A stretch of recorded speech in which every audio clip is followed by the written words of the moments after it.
दोस्तों नमस्कार। मैं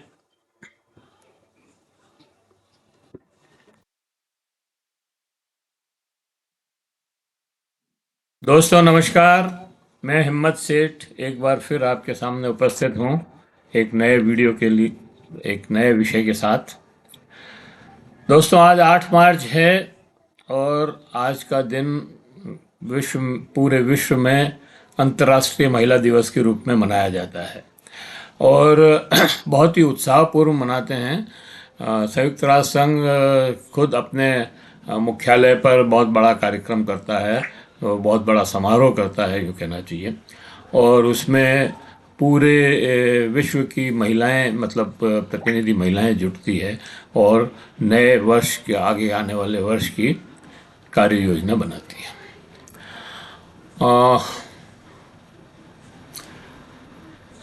हमने भी महिला दिवस के संदर्भ में भारत के स्वतंत्रता आंदोलन में तथा देश के विकास में महिलाओं के योगदान व अंतर्राष्ट्रीय महिला दिवस के ऐतिहासिक संदर्भ के साथ अ, हमने 2 वीडियो बनाए और जो हमारे यूट्यूब चैनल महावीर समता संदेश के पर देखे जा सकते हैं। और आज हम, क्योंकि महिलाओं की स्थिति के बारे में पता करना है, महिलाओं के आज जो है महिला दिवस है और बहुत बड़ी बड़ी बातें तो हम सब करते हैं महिला दिवस के ऊपर, लेकिन वास्तविक स्थितियां क्या है महिलाओं की, ये कोई पता नहीं करता है। तो हमने सोचा कि आज महिलाओं की शिक्षा, भारत में महिलाओं की शिक्षा के ऊपर बात की जाए तो पता लगेगा कि वास्तविक स्थिति महिलाओं की क्या है, कितने पानी में है महिलाएं। ये बात सही है कि महिलाएं हर क्षेत्र में बहुत आगे निकली है, वैज्ञानिक भी है, अंतरिक्ष में भी जा रही है। जेट तेजस जेट जो युद्ध पोत है, युद्ध विमान, उसको भी चला रही है। और रेलवे में, शिक्षा में, पुलिस में, होमगार्ड में, मिलिट्री में, सब जगह महिलाओं की उपस्थिति आज के दिन है। ये बात तो बिल्कुल सही है, लेकिन सवाल यह है कि महिलाओं और पुरुषों में कितना भेदभाव है, कितनी समानता है, कितने अधिकार संपन्न हमारी महिलाएं हैं। इस बात को आंकते हैं तो हमें पता लगता है कि अभी भी शिक्षा में ही बहुत कमी है, तो बाकी सब चीज़ों में समानता आना तो बहुत दूर की बात है। तो इस पे बात करेंगे। बात करने के पहले ये अपील, अगर आपने हमारे YouTube चैनल महावीर समता संदेश को सब्सक्राइब न किया है तो सब्सक्राइब कर लें, बेल आइकन दबाना न भूलें। और अगर वीडियो अच्छे लग रहे हैं तो लाइक करें, फॉरवर्ड करें, दूसरे आपके दूसरे प्लेटफॉर्म पर भेजें अपने स्नेहजनों को और प्रियजनों को, और दोस्तों को भी फॉरवर्ड करें, उनसे भी कहें कि ये हमारे यूट्यूब चैनल को सब्सक्राइब करें। तो दोस्तों, और आप कमेंट करना चाहते हैं हमारे वीडियो पर, कमेंट करें और सुझाव दें कमेंट बॉक्स में जाके। तो अ, आपके कमेंट और सुझाव हमें और बेहतर करने की ओर अग्रसर करेंगे। लाइक जरूर करें हमारे वीडियो को अगर आपको पसंद आ रहे हैं तो।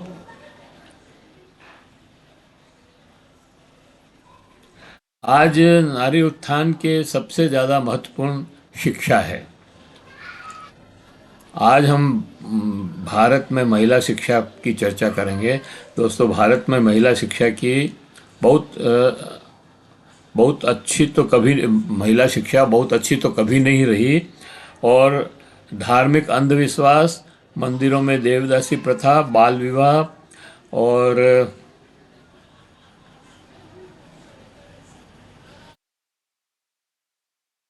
प्रत्यसत्तात्मक समाज, विधवाओं की बहुत अधिक दयनीय स्थिति वाले इस देश में शिक्षा तो मतलब शिक्षा की बात करना ही बहुत मुश्किल था। भेदभावपूर्ण समाज था बहुत ही। और इस समाज में पढ़ने लिखने की बात करना और महिलाओं की पढ़ने लिखने की बात करना तो बहुत ही असंभव था। और इस समाज में सती प्रथा का भी दहेज प्रथा और सती प्रथा जैसी कुरीतियाँ भी इस समाज में व्याप्त ही है। महिलाओं को जबरन जलाने के लिए समाज में दबाव रहता था। उस समय स्त्री शिक्षा की बात कर सोचना भी मुश्किल था। अंग्रेजों के शासनकाल में नारी शिक्षा पर बात होने लगी और वर्ष 1948 में पुणे में गर्ल्स बोर्डिंग स्कूल की शुरुआत हुई। और ये स्कूल जो है ज्योतिबा फूले और उनकी पत्नी सावित्रीबाई फूले ने प्रारंभ किए। पश्चिमी भारत में महिला शिक्षा की शुरुआत ही इन दोनों पति पत्नी ने की थी। और इसमें फातिमा शेख का बहुत ही बड़ा रोल था। वो उनकी पहली टीचर थी यूँ कह लीजिए। और उसने कई मतलब इनके सारे स्कूलों को संभाला, संवारा, इन लोगों को आश्रय दिया। सारा काम जो है उसने इनकी मित्र थी और उसने जो है ये सारा काम किया। तो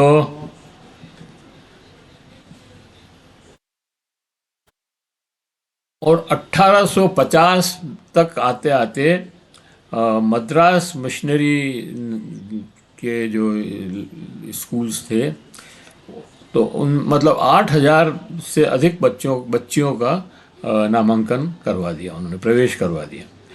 1869 79 में स्थापित बेथुन कॉलेज आज सबसे पुराना प्रसिद्ध कॉलेज है।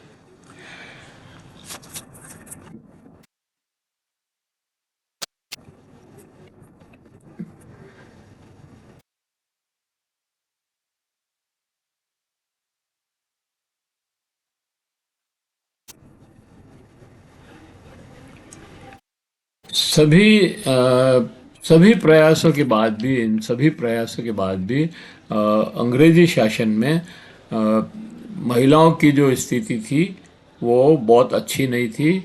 और जब देश आज़ाद हुआ 1947 में तब महिलाओं की साक्षरता दर सिर्फ 6% थी, जो पहले 2% थी जब ज्योतिबा फूले ने और उनकी पत्नी सावित्रीबाई फूले ने और फातिमा शेख फूले ने जब स्कूल खोले और मिशनरी स्कूल्स भी चल रहे थे तो उस समय 2% साक्षरता थी। और वो जो है 1947 में 6% हो गई। लेकिन बाद में स्वतंत्रता मिली उसके बाद संविधान में लिंग भेद के विरुद्ध बातें थी, समानता की बातें थी, आपस में स्त्री नर नारी के अधिकारों की मतलब समानता थी। और इस तरह से मतलब हमारा संविधान ये कहता था कि महिलाओं और बच्चों और बच्चियों में कोई भेद नहीं होना चाहिए। तो बच्चों को पढ़ाने के साथ साथ फिर बच्चियों के पढ़ाने का इंतजाम भी शुरू हुआ। और 1958 में सरकार ने महिला शिक्षा पर एक समिति बनाई और इस समिति की सारी सिफारिशें मान ली। और 1959 में एक समिति बनाई जिसने लड़कों और लड़कियों मतलब छात्रों और महिला बच्चों और बच्चियों दोनों के का पाठ्यक्रम एक ही बनाया। तो समान शिक्षा हो गई एक तरह से दोनों के लिए। तो वो एक ही पाठ्यक्रम से बच्चे और बच्चियां पढ़ने लगी। उसके बाद कोठारी कमीशन बना 1964-65 में और उन्होंने महिला शिक्षा पर बहुत जोर दिया, बहुत ज़्यादा ध्यान देने के लिए उन्होंने सिफारिश की। और फिर 68 तक एक भारत सरकार ने राष्ट्रीय नीति बनाई। उसमें उसने भी महिलाओं की शिक्षा को पर बहुत एम्फेसिस किया। फिर चलता रहा मामला। 2009 में जो नई शिक्षा नीति आई और शिक्षा का अधिकार सबको मिला, उसमें कोई भेदभाव नहीं हुआ, बच्चों और बच्चियों को दोनों को मिला, और उससे एकदम से तेजी आई। महिला शिक्षा की आवश्यकता क्या है? महिलाओं को शिक्षित करना भारत के लिए सामाजिक भारत में कई सामाजिक बुराइयां हैं, जैसे दहेज प्रथा, कन्या भ्रूण हत्या और कार्यस्थल पर महिला शोषण व उत्पीड़न, बाल विकास, बाल विवाह आदि कई ऐसी कुरीतियां हैं।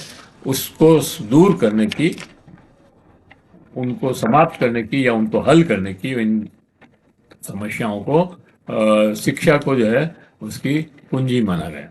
तो शिक्षा का बहुत बड़ा रोल है, जिससे अब आपको मैं बताता हूँ कि अब ये सारी बातें होने के बाद भी मतलब इतना कुछ कर रही है सरकार, और इसके बाद मतलब जब ये शिक्षा मान लिया कि ये सारी कुंजी है शिक्षा इन सब समस्याओं को हल करने की, तब महिला शिक्षा को बेहतर बनाने के लिए सरकार ने बहुत सारे प्रयास किए। उसमें महिलाओं के लिए शिक्षा को अनिवार्य किया गया 2009 में, बच्चों को, बच्चियों दोनों को ही लिए किया था। और लड़की की मर्जी के बिना शादी पर प्रतिबंध लगाया गया। तलाक को कानूनी दर्जा दिया गया। महिलाओं को उनके मूल अधिकारों का प्रयोग करने से रोकने वाले सांस्कृतिक और आर्थिक कारकों को कम करने की कोशिश की गई। समाज के आर्थिक रूप से कमजोर वर्गों को लड़कियों के लिए छात्रावासों, पाठ्य पुस्तकों और कपड़ों की व्यवस्था की जा रही है। और इसी तरह से कस्तूरबा गांधी बालिका विद्यालय खोलने की स्कीम शुरू की। 2004 में विशेष रूप से कम साक्षरता वाले क्षेत्रों में लड़कियों के लिए ये प्राथमिक स्तर की शिक्षा व्यवस्था करने के लिए ये किया था। यूनिसेफ भी देश की लड़कियों की गुणवत्तापूर्ण शिक्षा प्रदान करने के लिए भारत सरकार के साथ काम करता है। बेटी बचाओ और बेटी पढ़ाओ योजना 2015 में शुरू की। देश भर में घटते बाल लिंग अनुपात को मुद्दे को संबोधित करने हेतु ये स्थिति बनाई। ये सारे काम करने के बाद भी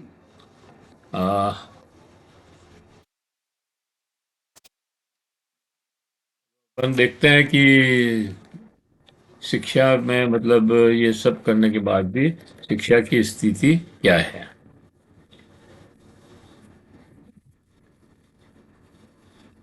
तो भारत में कभी भी मतलब यूं शिक्षा की स्थिति बहुत अच्छी नहीं रही है, मैंने पहले भी बोला था आपको, लेकिन पहले से काफ़ी सुधार हुआ है, इसमें भी कोई शक नहीं है। पहले जब मैंने आपको बताया था 47 में 6% साक्षरता थी, अब वो बढ़कर के 64% हो गई है। 64% साक्षरता हो गई है। ये एक साक्षरता दर मतलब, लेकिन हम विश्व की साक्षरता दर 79.7% है, तो हम उससे बहुत अभी भी कम हैं। हमारे यहाँ भी पुरुषों की साक्षरता दर भी 87.7 है, तो उससे भी हम महिला शिक्षा की साक्षरता दर जो है बहुत ही कम है। तो ये एक बहुत चिंता का विषय है। इतने सारे प्रयासों के बाद भी वो नहीं। यूनिसेफ की रिपोर्ट के मुताबिक भारत में दुनिया में सबसे ज़्यादा स्कूल नहीं जाने वाली लड़कियां रहती है। मतलब सबसे ज़्यादा बच्चियां ऐसी है जो स्कूल नहीं जाती है दुनिया के अंदर। कई लड़कियां रूढ़िवादी सांस्कृतिक रवैये के कारण स्कूल नहीं जाती है। भारत में ग्रामीण क्षेत्र में शहरी क्षेत्रों की तुलना में और ज़्यादा खराब स्थिति है। भारत में 15 से 24 साल की युवा महिलाओं की बेरोजगारी दर 11.5% है। 15 से 18 साल की लगभग 39.4 लड़कियां स्कूली शिक्षा के किसी भी संस्थान में दाखिला नहीं करवाती है। 2023-24 की बच्चों की नामांकन की पिछले साल की तुलना में 16 लाख की कमी आई। तो ये मतलब बहुत ही ज़्यादा मतलब चिंताजनक स्थिति है ये, कि स्कूलों में दाखिले कम हो रहे हैं, बच्चियां स्कूल जा रही है तो ड्रॉप आउट हो रही है। तो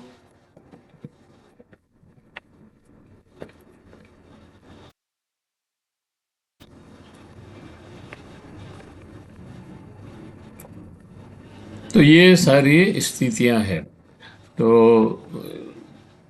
चिंता की बात है, क्योंकि महिला दिवस को मनाते हैं और उसकी जो बातें करते हैं, बड़ी बड़ी बातें सामने आती है कि हम ये कर रहे हैं और वो कर रहे हैं और चांद पे जा रहे हैं और महिलाएं अंतरिक्ष में जा रही है। वो बात तो सब ठीक है, अपनी जगह है, लेकिन समाज में ग्राउंड लेवल पर जमीनी स्तर पर और ख़ास तौर से ग्रामीण इलाके में हमारी महिलाओं की, बच्चियों की स्थिति क्या है।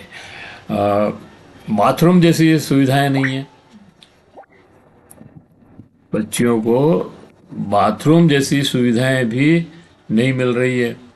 ये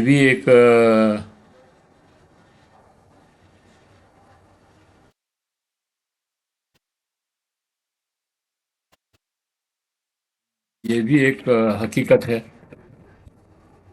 तो अभी महिला शिक्षा पे और महिला उत्थान पे और महिला विकास पे और नर नारी समता पे, और फिर इसके अतिरिक्त जो बातें हैं, जैसे गैंग रेप हो रहे हैं, अ, महिला उत्पीड़न हो रहे हैं, बहुत यौन उत्पीड़न हो रहे हैं, और बड़े बड़े मतलब क्या कहा जाए उनके लिए, जो स्थितियां हैं वो सब सामने है और उनको छुपाने का प्रयास हो रहा है। और एक बात और इसमें बहुत ही दुख की बात यह है कि महिलाओं के साथ जो उत्पीड़न हो रहा है, छेड़छाड़ हो रही है, गैंग रेप हो रहे हैं, और जो शोषण हो रहा है, उनको देखने का नज़रिया जो है सांप्रदायिक हो गया है, अगर या जातिवादी हो गया है। अगर एक जात का लड़का दूसरी जात के लड़के के साथ छेड़छाड़ करता है,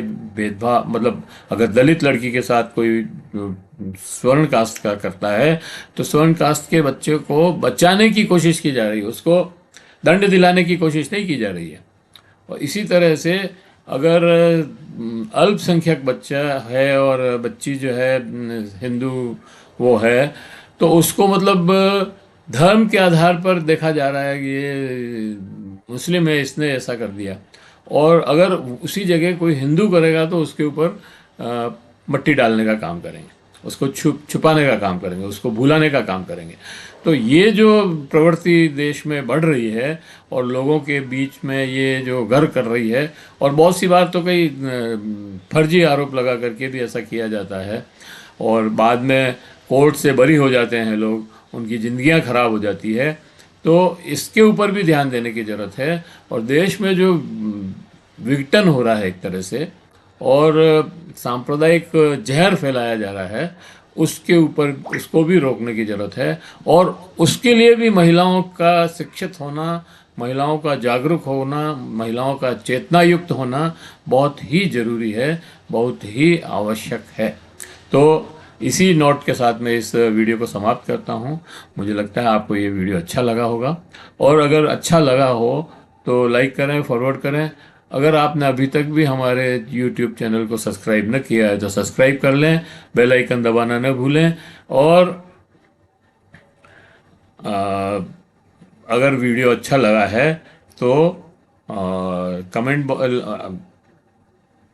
तो लाइक करें, फॉरवर्ड करें, दूसरे सोशल ग्रुप्स में भी डालें, और कमेंट बॉक्स में जाएं, कमेंट करें, सुझाव दें। आपके कमेंट और सुझाव हमें और बेहतर करने की ओर अग्रसर करेंगे। धन्यवाद। जय भारत। फिर मिलते हैं किसी अगले वीडियो के ऊपर।